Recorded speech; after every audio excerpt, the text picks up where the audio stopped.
full of activities. I hear from Omombe wedding engagement for Omombe kododo na nhyiamu aso nhyiamu enso owu a ye hwe ni mu se ewiem se na ewiem boble esitie Mama sha free the southern part of the country achese mehwe anafo makase say Ghana na achemu miensa mpo no ura mu pianka eyenan sanse wo the coast omo wopona no ni ama middle sector ne achemu mienu no ye wo Ghana mfinfin achese lower part of the middle sector which means Ashanti region eastern region wo mu bi and say about the transition belt na chese ubo rasem abunu is bunu ahafo and say about the northern part of the country, northeast, upper west, northern region and the savannah. The good day achese which means say 31st day and ka ewiem ekonu ko ja kwan san say July boso me no the fefe or the boso the fefe but enne say dodona akasa chom science akasa kire ewiem say enne de onto ne bo asema enti enne ewiem da ho most especially omo hia awia de omo djuma no I mean say bosumwe anko yesa sanse omo an ewiem adum hu awia ne pi enti ye wo kumase ye wo baby ti so obo ase ye wo kentampo ye wo brekum in fact across the entire country ye hwe ni mu say enne apart from say anopa mununkum ne be hyehye no enche ewiem bebie na wa my sunshine it will be sunny intermittently na just say utimu say umu na wia na pie no abokataban a just say we de na de ani boso bia ani asem across the entire country omo anafo ka ho bi to Accra Kaswa Cape Coast wo baby ti say Takrade Axim Commander baby ti say Mankasim eho nyina Aflao Angloga eho nyina ye hwe ni mu say ene ewiem beda ho na chese watena ne to so onfa boso bi amre ka boso kwa be bank ka bo signals na no pay ka no pay won sorry no na nka efom afa ene de ode ho cheyen na chese wa hwe the coming days nyame adma chena dodo na hyiam wo ho etu okumase atienie kumase fo ane asante mantemu ye de nim se eye de pepa na ye yenme so ye nti chena no ye hwe nim se ewiem ebeda ho asama ye enti ene ne o chena de bosumi no sha ase on a lighter note a chese ye hwe nso bi anim na cha no pade boso kakra de de begugu batini nyina mu no dwuma de bia be koso kama boso nya de oto aso aye fefe sembia na chese na nwumre so no monunkum na hyehye nti makasa bosumi edi anim de cloudy conditions nkwane ene ode ho che echena ode ho che na echena no ye wo the northern part of the country a chese me de miamia na tutudwa me ka baby ti say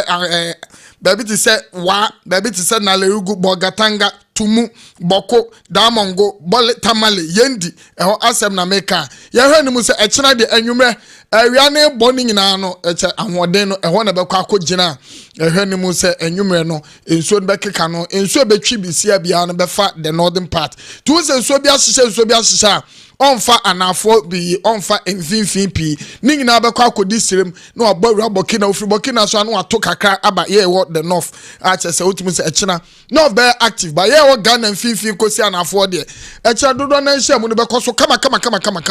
na ye ntie ne kwasi ada ana say opa hodi ni nyina otena no to so ene ne ochena nyina no kwasi ada fully active eti obajensa abode na obaje wedding gift na enene ochena wonsa wogini nyina na kwasi ada de dia wutimi se kanik ye hwemfidie mu a very active player ya fiti anopa kosi anwumre no fefe no ai we de fefe we de enyaboso fefe we slight rain ewomu anaboso ne de no hagim occasional slight rain anaboso de no hagim ewomu anase wagyan na ewia na ese epie na ewia ni ese epie na mununkum na sa ahase na cheso ai fefe akosi anwumre ana nsebo ya me de tudwai enye ye wo kumase nko a ye wo Ghana fifi dodo na ntebe widespread cases of slight and occasional drizzle which means you're fully active just ye esrem frima enye ye if some dem akase na ye wo Ghana fifi mpo na ye nya drizzle na esrem honso ye fully active which means ahode ni giremu ye pa kwase ada de from north to south ya hwe nimu se enso no bekeka no nti wodi toto dwumadie bia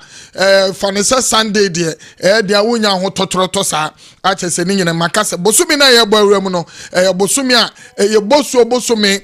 no fe bosumi a chese omo Cape Coast nyina Cape Coast o ka ho enti mosquito Sunday no manya ho se bia upie akodi dwumadie bia so hu ni se dia bosuo slide train enso kwa no timi ye din emai out mu se wan hwe kwa sabe obi kan se kwase abefo ai wadwen se embo ebedu mebi no nanti mu sima baako mienu pe obo se ho astarte fa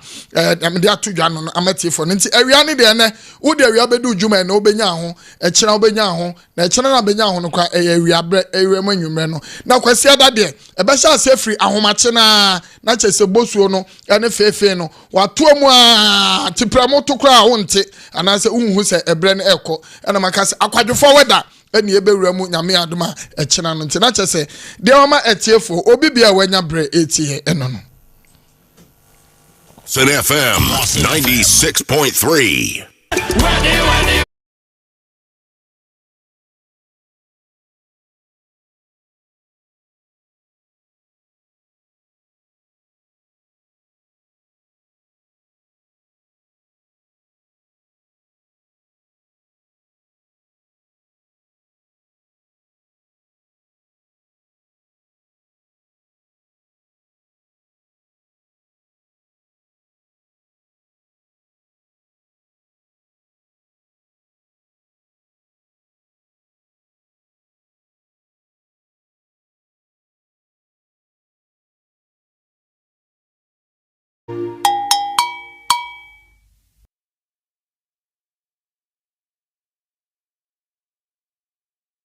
Akokuma se abono nsia etefo ani ahwefo adofa ma munyina ache ye dobade asese ode yenkwa ache ye ewiemu nsachraye eho ensem ena yate no sabre ensem asiye mining crofo mai so ye de bremo de edi emu akoterebe ene se aye Ghana mampani aye committee review no ensem a wonom edekwato mampani animu no ebi ene se asoafo wonom opepese omododo be aduesia ya ebeboa oman yesika sem kra Fan baby, one de atujwa achim say ebeya mampanyina adwa no mfie num se famfiri fie na nko mfie num nim na so dwafo de nyina na pese obe mampani so a mfinhia aduanan no say enso mo de aba aduasanum enso mo nchirimu ye de brem so for share aye empomde hu nsam so e de atujwa se sa zipline no ni dwumadie ni de tie ye bodi e de bae na se eya amane e de afiri hu abusafo yade hia wonum afiri mu enamadu prenkwanhia madaroma yenka mo ya Bosume watchide toso ensia enro account bi ama Ghana mampani His Excellent John Dramani Mahama foto ma body ama wonum ene mo pesom de boa na busuafo ne mba wode ho sempa atudwa no pai yesan esisubie mu amamo empenisi asamhye ne mabema bo panhwade esi wo South Africa ka ho bi ama abibi man ahodo onum ama mpanimfo wo nyina trem said de ekoso ne entwaye eni nte so wonum epe ho asikumadwa bi edi Sudan akuafo bi dem de atudwa achem se nyame anim ye ntokotwan ye da America fo ne Iran fo ntem no ama wo ya asase fe Laza ene nema bi boa ye de wo mamu a enuane boa ya ye den ye de munchirimu eba ohinire adwoa aprebi enemedin menimenu abema Mosomfo akonoba opokunyako edi aseda Emma Lawson Herbal Center wadi enupa abedwa so Lawson Lock Mr. Delayman capsules and afi Lawson Herbal Mr. baby atuntan bidro ni abrofodro eya pebi na tobi na enom na fi won ma pebi atu atonso 0248619999 so for Herbal Center siminka jo se Reko Herbal Mr. ni bi ho no mo afi yade bi e hawo mojabroso asiche yade wo chiribramo be mankomwa no ahoden ewo femo de wato muntintan no yabra kumase efia ya tro animu thank you Jesus a ewo brema freno ni nkomo 0248672271 afeye munra kasebonu mu ni ntimu nsem abusafo yanka mo ya bosume enwotwe de toso ensia na Ghana de hye kantinka pa enwotwe omukoso mawie na omunya adupre nkwanhye kwowi ase omto ananom ewo ensia do amamre ni amani osempanifo ye bia wonum ye onyame ya adoma enche na afia ba fidi obo ni preprepre na bo na enu aka ho bi ama Ghana Mampanis Excellent John Dramani Mahama nura wore na pamfo wonum akwa ya ye kase pa anomutuo matuo nyina ne se bia de hye omu firi mu no wonum ma enu mabusuafo sebe ne mabekɔ ya ma no mani nyo totontotinti no ɛna mampani wɔno akasa wadi animu ɛmo ba so de bo abusuan ade hyɛ bɛ sɛ aduonu ɛnson wɔno akɔyɛ na ne nyina kanfu ya no wɔm de atodwa kyem sɛ sebe ade hyɛ mu firi mi bia yes Stanbic Bank wɔma accounts so atika no million baako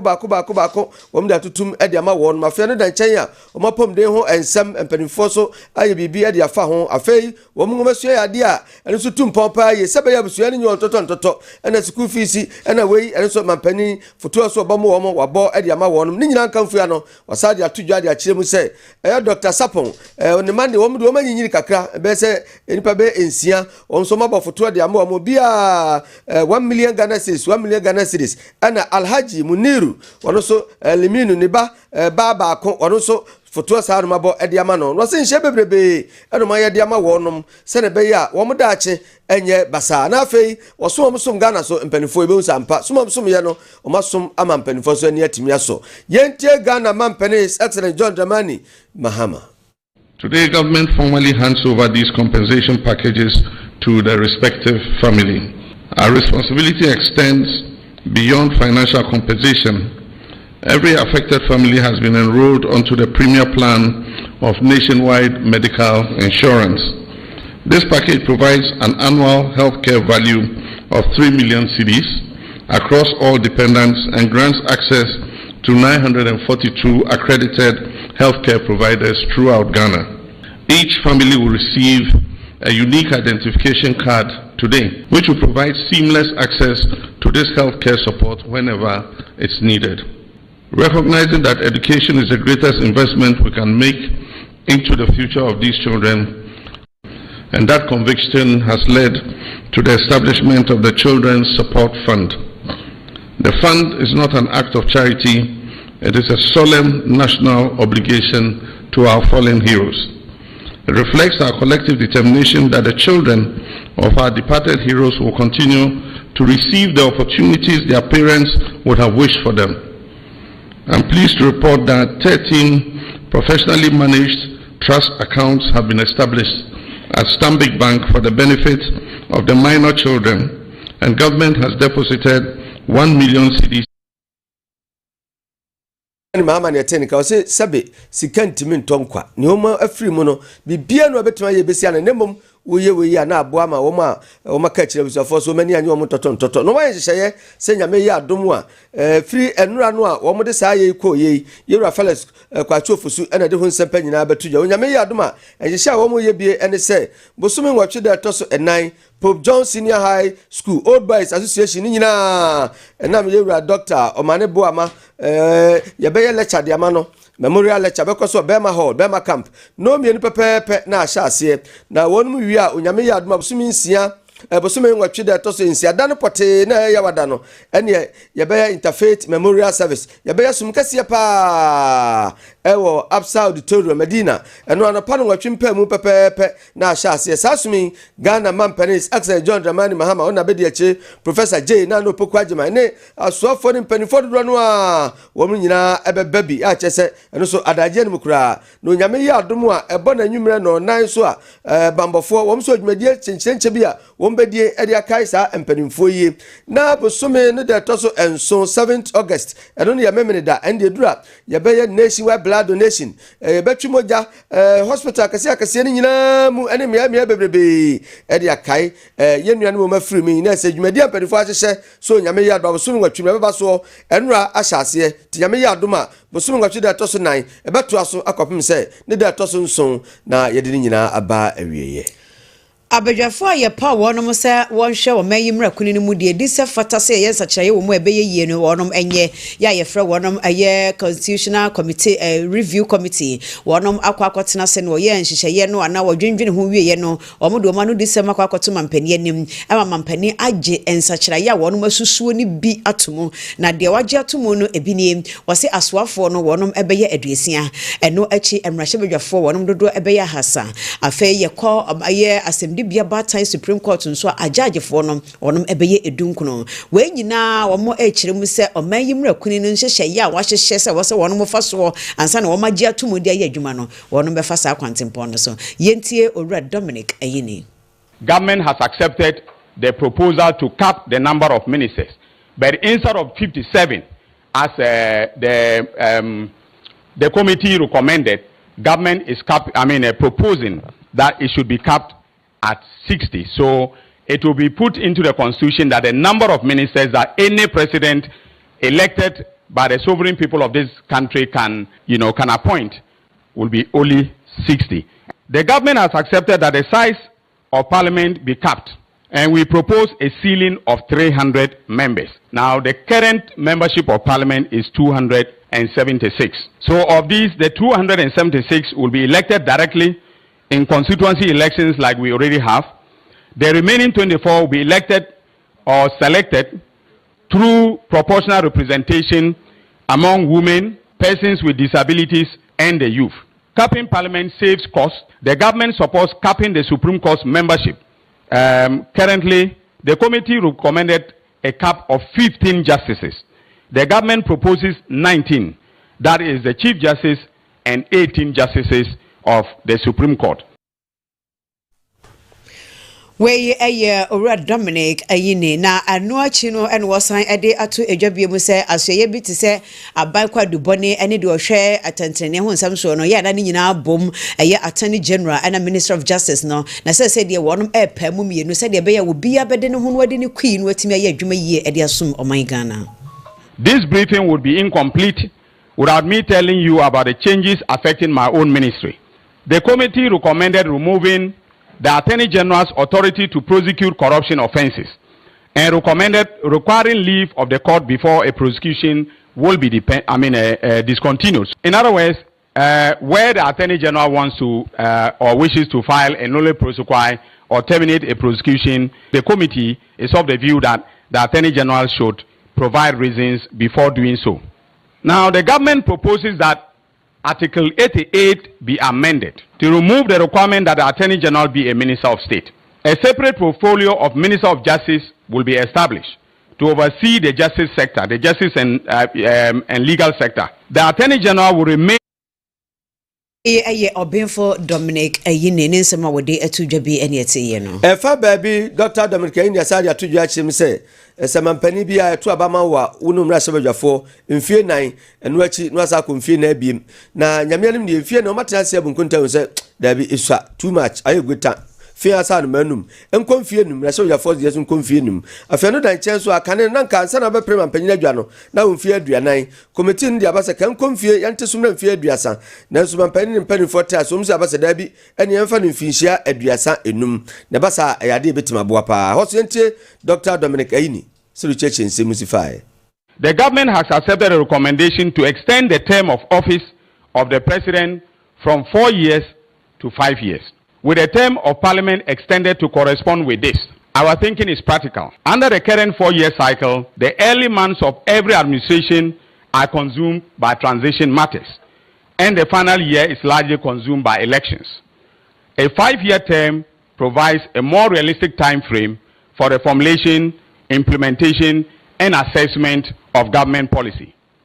Still on the presidency, the committee recommended that the minimum age of eligibility for election as president be reduced from 40 years, currently in the constitution, to 30 years. The government has accepted this recommendation in principle, subject to one modification. The minimum age will be 35 years, not 30 years. 35 is consistent with a trend in modern democratic constitutions towards greater inclusivity of the youth, whilst ensuring that a candidate for the highest office has attained a measure of maturity. So for Dr. Dominic Ayini no na odi asa to dwa chim say yewura besumi du mienu ma dat so 7 December ya na yeto aba no na yedi bronya wi opepon achi ho 7 January na eho so mampanyina oba waso afrem no da bi ese o matwe de aba November besumi no na otwe edi kan pepepe tina said the obadin kunim the odin kuguo eho mo abo so na titi also enti Dr. Ayini. We have also accepted that the presidential election be held on a day in the first week of November, as the Electoral Commission may specify by constitutional instrument. A fixed period gives certainty to the electoral calendar. It allows the Commission, the parties, and observers to plan, and it ensures Abusuafo wei Dr. Dominic Aini ena yete ninken. Aswafa wo hwempomden ho nsam so ayora Kwame Minta akano na wode atu dwase sa Zipline dwumadie ya empanimfo de ba yesen ko nom emedi mfamo Ghana no amane ade afiri ne kwa ho kra na wahamu enchemu adue wotwe a wonom adwene mpo nhihye no emu wahamu enchemu du ene wahamu enchemu enan pe na ye adwuma no de wahamu enchemu du no yese ekọ ba bia ka kra ntimi nkọ ho no mo ene wahamu enchemu nan no yese bibia sie na atoyire enchemu ye dibrika hia moa na wose yesoma saa aye anomano no ewode emwa ekro na adura na se moja kro no saa wahamu enchemu nan pe saa adwuma no de eye no na sa de aka ni nyina no amane afiri nkwantanti mpanimfo so wono mo hwe na wo masakire mu yentie Kwame. Behind the deployment of Zipline is 1, the hard-to-reach areas. 2, emergency services. The Speaker, for the information of the House, per the review of the services of Zipline, what they are doing currently, they are touching on the services they are delivering. Only 10% constitute hard-to-reach area. Only 4% constitute emergency. What it means is that more than 80% of the services they are delivering at this point in time is not targeted at the core reason why Zipline was brought on board. And so that is why I am saying that we identify them, we are engaging them, so that they will be refocused on the rationale behind bringing. Wey Kwame Minta akando waswafa wo hwe empomden ho nsam so. Abusua ya kwa Sudan akuafo de atudwa chem se nyame nim ne wo mo kire won papa World Food Program for de atudwa se ko Sudan memo nipa be se million dunkron e no mo kire won pa ekom ebinim ahwe yi ade ekro no mdo no be so moto abongo gongo na kofa mu bibia de wo mo sere se na miranfo ntokwa dindindin ti wo mnya fertilizer ene ma pii no hia om na enwa ye din perform mnya sa eya tradua famitu mipieto ebrem Abibremo enkabomu kyo African Union wonom so obu nkompo akwakohwe emri bi atwamu na kane obu ho a mun man so se monko ya moka yes bi ba ye wonom akwa agege Nigeria wo ba na ni fiewura na sono no na ne tape na esi ni kon ho no ese South Africa for mabia ba eninti na eho akohia sa bibi man mo mpanimfo nyina omo se ewo se womo de womo no atumu no omo kamidi che South Africa man no kire ne se womo sande yakoye echi eninti wo se yede eniema to yi na sumdwie eba aha ane yede ye kase bono esi anopa yede asedama soforo